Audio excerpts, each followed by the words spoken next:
नमस्कार. मी रुपेश गालमे, फॉरेजन सीड्स विक्री प्रतिनिधी महाराष्ट्र.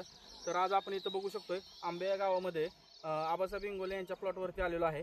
तर त्यांनी आपल्या फॉरेजन सीड कंपनीचं जे फॅटबॉय नावाचं जे वाण आहे चारा पीक, तर ते केलेलं आहे. तर तुम्ही इथं बघू शकताय जवळजवळ आपल्या फॅटबॉयची जी उंची आहे 14 ते 15 फूट उंच गेलेलं आहे कडवं. आणि सोसायट्याच्या वाऱ्यामध्ये आणि पावसामध्ये हे कडवं पडलेलं नाही आहे, हे ताट उभं आहे. ह्याच्यामुळे काय होतं, शेतकऱ्यांना कापायला सोपं जातं आणि कडवं खराब होत नाही. तर आबासाहेब इंगोले यांच्याकडून फॅटबॉय या पिकाविषयी त्यांचा अभिप्राय घेऊया. तुम्हाला कसं वाटलं कडवं? भारी वाटलं. त्याची उंची पण भरपूर आहे आणि पहिल्यांदाच बघितलं केलंही.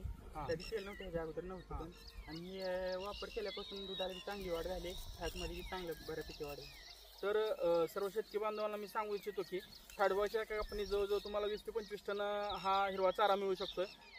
तुम्ही त्या सायलेजी बनवू शकता.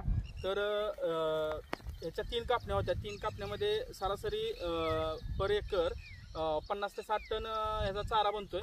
तर सर्व शेतकरी बांधवांनी ह्याचा फॅटबॉय लावण्याचा लाभ घ्यावा ही विनंती. नमस्कार.